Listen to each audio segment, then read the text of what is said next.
Hey y'all, it's Ashley Bookish Realm and I'm back with another video. As you all know, or if you didn't know, Shae and I, Shae from Shae Geeks Out, have decided to partner up and make a few videos that are dedicated to graphic content, graphic books, and not in a bad way graphic, but graphic meaning like manga, comics, graphic novels, because they really don't get a lot of love here on BookTube. And Shae reads a lot of manga, I read a lot of comics and graphic novels, so we decided to join up forces and create some of these videos.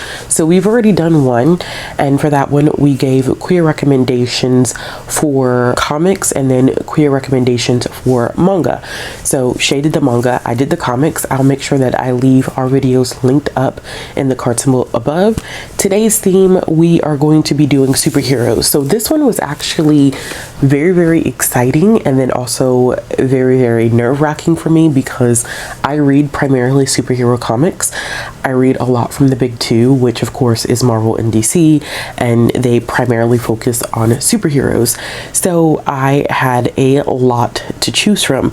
I decided to go with more of a character focus for three things that I have chosen out of Marvel and DC, and then there's two others that are superhero comics that are not Marvel and DC. So I just wanted to give a little bit of variation. We're gonna go ahead and jump into this video so it's not too long. Okay, so the first character that I wanted to highlight, of course, is going to be Wonder Woman. Now, there's a ton of material to read from Wonder Woman. She is a classic DC icon, one of the original characters. She has so much material. I mean, there is a lot of material to choose from. So I just want to show you a couple of things that I've read from her or about her that I've really enjoyed. So I've read Wonder Woman in Rebirth. I've been keeping up with the single issues of Wonder Woman, which I believe I'm up to issue 772. I read Wonder Woman in Future State. I've even read a middle grade graphic novel that focuses on Wonder Woman, and this is Diana, Princess of the Amazons. Now, two of my current favorite kind of stories about Wonder Woman, like right now in 2021, are probably going to be from Wonder Woman Future State and the single issues that I've been following of Wonder Woman. So if you did not know, DC did Future State, and Future State specifically focuses on the possibilities of what the DC universe could look like in the future.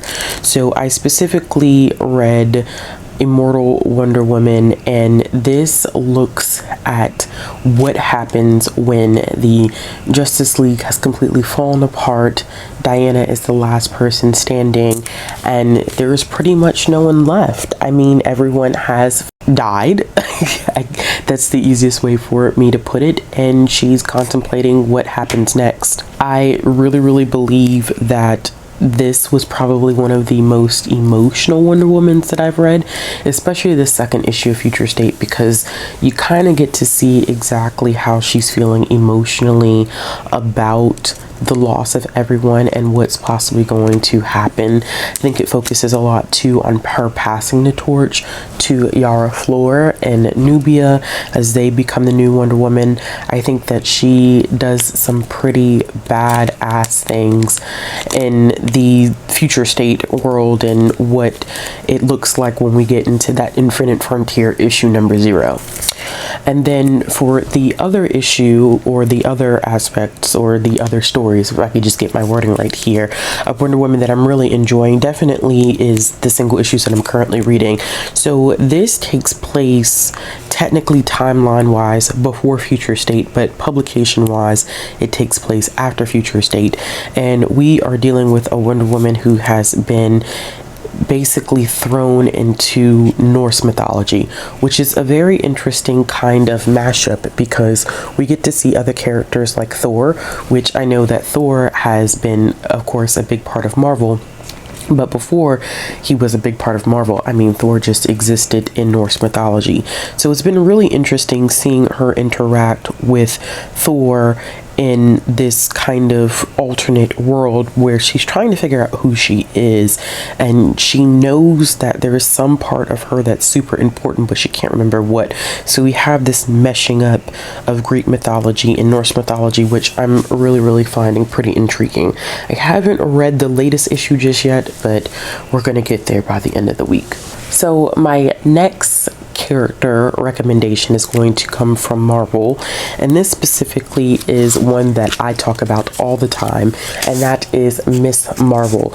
And this is the run that specifically was done by G. Willow Wilson, which I always talk about. I mean, I always talk about G. Willow Wilson's run of Miss Marvel. Now there's a new run of Miss Marvel that's being done by Saladin Ahmed, and this is the first volume, the first trade of that, and this is Miss Marvel Destined, and he is the same writer of Abbott, which I did end up liking, so I'm excited to read his take on Miss Marvel.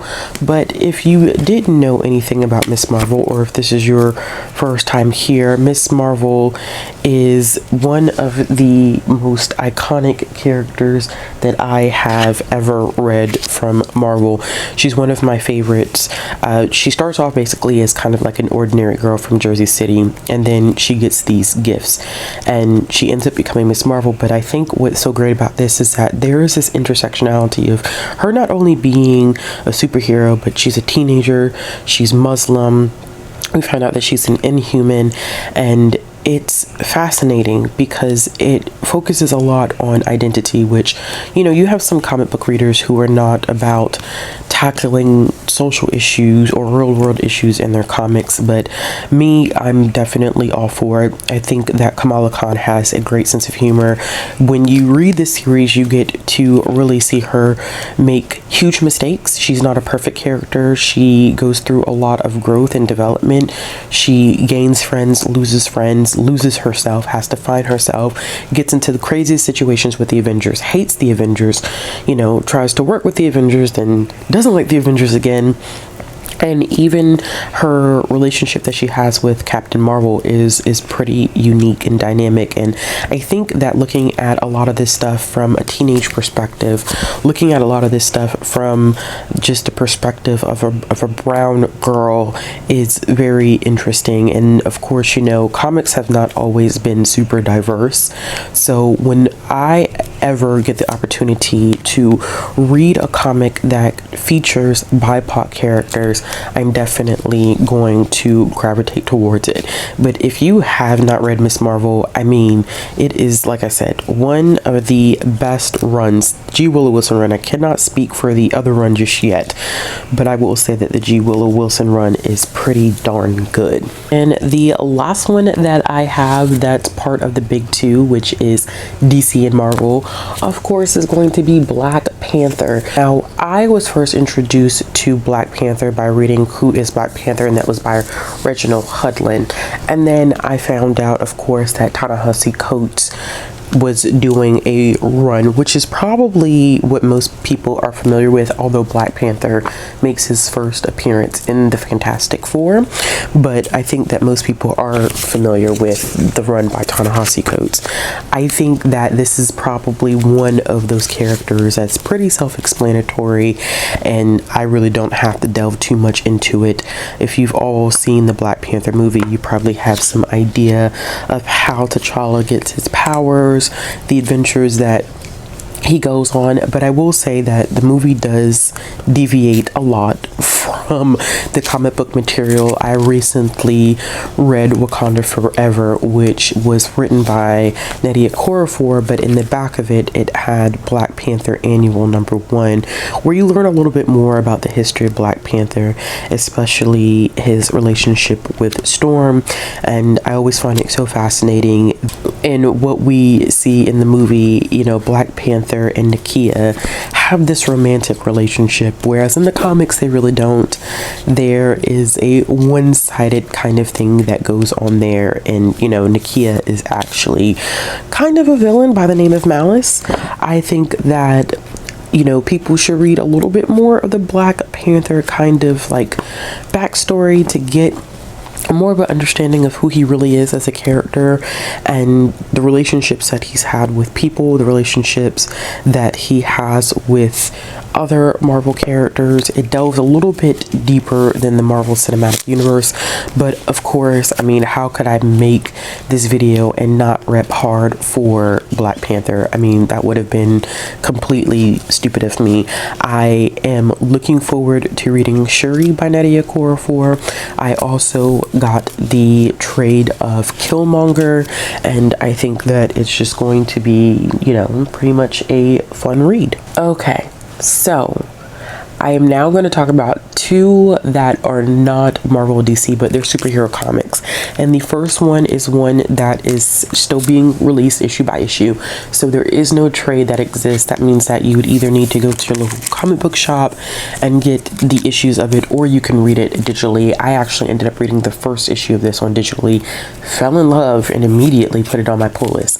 And that is going to be Radiant Black. This is done by Kyle Higgins. Now, Kyle Higgins has been doing, or I don't know if he's finished or not, but I know that he did work on Power Rangers, and this is his creator-owned book, which is Radiant Black. And Radiant Black is probably one of the most interesting non-DC, non-Marvel superhero books that I've read. It's about this guy, and he is a millennial. He feels like he's probably in his 30s, which I think that people who are like millennials that are kind of reaching like the end of their 20s, early 30s are going to relate a lot to this book, because he is struggling. He's trying to navigate, you know, wanting to be a writer, but not really getting anything out there published, not meeting his deadlines, and getting into a lot of debt just to keep his head above water. The first issue, he is driving what would be the equivalent of like an Uber or a Lyft, and he is having an emotional breakdown because he just can't make it on his own, and he has to end up moving back home, which I know a lot of people have had to do recently, because it's just so hard to get a high enough paying job where you can live on your own and basically be comfortable. So he ends up moving home with his parents, and then when he goes out, he ends up seeing this weird orb-like object in the middle of the street, and he touches it, and all of a sudden he has these superpowers. The art is great. I think that there are some interesting things that's going to specifically happen with the next couple of issues that come out. I know that this second issue, the cover of it is something super significant that I don't want to talk about, because I don't want to spoil it for people who are really interested in picking up the series. I am currently about to read the third issue, and it's just been a great reading experience. So if you're interested in superheroes, but if you're nervous about kind of the backlog of material that comes with like DC and Marvel and the complexity of the universes, sometimes kind of going towards more like the indie side of things might be a little bit more interesting for those who are like, yeah, I don't think I'm game to do the Marvel and DC superhero thing. And the last one that I have on this list is going to be Zodiac Star Force. This is one of my favorite comics of all time. This was done by Dark Horse. This, I believe, is only 2 volumes. I always tell people, if you like Sailor Moon, you're gonna like Zodiac Star Force. They're not that far removed from each other. Now, Zodiac Star Force is probably exactly like what you think it sounds like. It is about a group of teenage girls with magical powers, and they are sworn to protect our planet against dark creatures, and each one of them represents a zodiac sign. They're in high school, so whenever you're reading this comic, you're gonna find that they're dealing with regular old high school issues, but on top of that, they're having to balance battling these monsters. Now, in this first volume, what we're seeing more of is that their leader ends up getting into some trouble. She ends up infected by some monster. They don't know exactly what it is, they kind of have to work together in order to figure things out. I think one of my favorite things about this comic is definitely artwork. It's bright, it's vibrant, it's beautiful.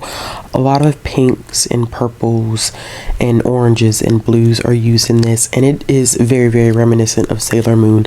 So like I said before, if you like Sailor Moon, I would definitely recommend checking this one out. All right, y'all, so that is it. Those are my superhero comic book recommendations. I have more that I want to recommend, but Shae and I are sticking to 5 per video. So those are the 5 that I have for you today. If you like this video, give it a thumbs up. If you want to see more content, make sure you click the subscribe button, hit that bell for notifications, and make sure that you do check out Shae's video. She's going to be doing some recommendations for superhero manga, which I'm definitely looking forward to. If you're looking for ways to support this channel, the links will be down in the description box below. If you're looking for ways to follow me on social media, those links will be down in the description box as well, and I'll be back with another video soon.